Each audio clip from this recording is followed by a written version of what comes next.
Good afternoon, ladies and gentlemen. I'm acutely aware that my talk is the only thing that keeps you from lunch. And working for a diabetes care company, I know that having a low blood sugar is something that should be taken very seriously. So I will simply get on with my business and deliver some of the messages that I have been looking very much forward to sharing with you today. First of all, it's a great pleasure to be here and an honor to have the opportunity to say a few words. And after having listened to the presentations today and the debate, I'm confident that this day will be a point of reference, not just for all of us today attending the event, but for all those people who are taking an active role in shaping the future that we want to see for Europe in the world. Congratulations to CSR Europe for leading this enterprise.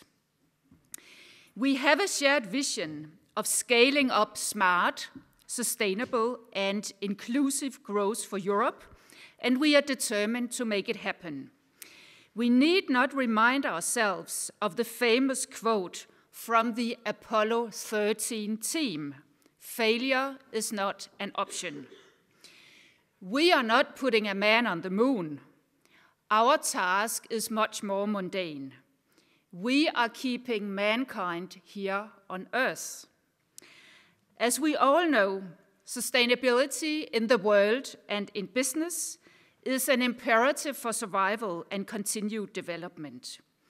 We all share the same planet, and climate change, scarcity of resources, population growth, and uneven distribution of wealth are bound to have an impact of the prospects for the future. However, the Apollo program was the realization of a bold vision, achieved through determination, hard work, focused efforts, collaboration, and, not least, courageous actions. My wish for the Enterprise 2020 is that it can be the unifying mission that makes all of us succeed now and in the future. Our stakes are high. I would even argue higher than those of the American nation united around its space leadership. What we are talking about here is the future for our common Earth. Yet reading newspaper headlines and hearing the messages coming out of the current budget negotiations can make it difficult to see leadership around a common vision. Yes, the financial situation is worse than we have seen it in a decade.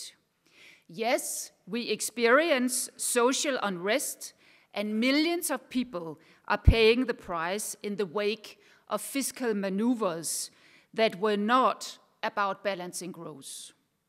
Yes, our environment is suffocating, and despite good intentions, even the 2 degrees challenge never really seemed to get off the ground. And yes, the global power shift is putting its pressure on Europe and its aspiration to remain a leading player. And while we are all arguing, the patient's health is just getting worse. It's a 6 degrees scenario we are looking at by the end of this century. Unless we do something today that is more than just offering the patient a night's rest with a good cup of tea, I'm afraid that our patient will be very bad when we get to the end of this decade. I work in a business where we know something about health, about managing disease and staying healthy. We know what it takes to treat chronic conditions, and we understand that when you have to tackle the problems at the roots and not just treat the symptoms. And I would argue that a cure for Europe would have to rely on the same approach as we use in addressing chronic disease when we talk about addressing the system problem that we are facing in Europe today. However, let's get down to business. I have been invited to talk to you today about management of sustainability and integrated reporting. And interestingly, it seems that the whole debate around reporting, integrated or separate, mandatory or voluntary, has taken center stage lately. Some may even argue at the expense of sustainability management. So let me therefore share with you my views based on our experience as frontrunners in the discipline of sustainability and integrated reporting. First, let me make it clear that reporting is a means to an end, not the end goal. What we want to see is integrated management and integrated reporting to help that process. At Novo Nordisk, we have worked with sustainability, not as a separate focus area, but as the way we do business, ever since the company was founded almost 90 years ago. We were an early mover in offering our stakeholders more insight into our business and began to report on our environmental performance in 1993 and added a social report in 1998. Since then, we have been on a journey towards a more integrated way of presenting the company's performance to reflect the way the company is managed. And in 2004, we made the move to bring our sustainability reporting and our financial reporting together in one report, the integrated annual report on the company's financial, social, and environmental performance. It is the legal document and therefore developed by senior management, signed off by the board of directors, and approved by our shareholders at the AGM. So as a contribution to the debate around integrated reporting, let me give you our answers to 3 questions we are often asked. Why is integrated reporting important? How do we do it in practice? And how can the Commission and the Parliament support this process? First of all, so why is it important?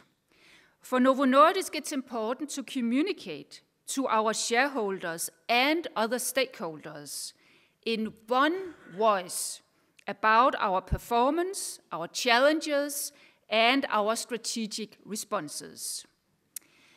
We are a pharmaceutical company and a leader in diabetes care. And we have always emphasized that our business success hinges on the ability to be a responsible employer, neighbor, business partner, and citizen. We have framed it as our triple bottom line business principle, which defines our approach to corporate responsibility and stakeholder engagement. It's all about how we do business in a way that considers the interest of the patients we serve, contributes to social and economic development in communities we are parts of, and seek to always minimize the environmental impact of our actions, and doing so in a profitable way that helps us stay in business. This understanding is deeply rooted in the company culture, and it's today also anchored in our governance structures, management systems, reward schemes, and reporting. Having a company culture that supports integrated thinking and integrated reporting may sound like a blessing for the few, but I firmly believe that it can be done in organizations of all types and sizes, and that steps towards integrated reporting can be an effective segue to actually get there. To me, the triple bottom line has 3 dimensions to it. First, it helps protect our license to operate. When we understand stakeholders' expectations and how we can contribute to some of the global challenges, we can better prepare and adapt our business. We can stay fit, and we anticipate coming regulations. Second, it drives innovation. We have many examples of how our green initiatives also improve business performance. And third, it inspires us to set new agendas and come up with truly game-changing initiatives that underpin our leadership and strengthens our business long-term. So in the integrated annual report, we can communicate how the company creates value, explain what our operating environment looks like, and how we can manage risks and opportunities. Our experience has been that integrated reporting helps us provide investors and other key stakeholders with an understanding of the company performance from a 360-degree perspective. So let me end with sharing with you my 3 Christmas wishes, as we have Christmas coming up very soon. First, I hope that we can continue using CSR as a vehicle to create economic prosperity, sustainable growth, and shared value, because it is the right thing to do. Next, I think it is a strong strategic tool to use integrated reporting in this process.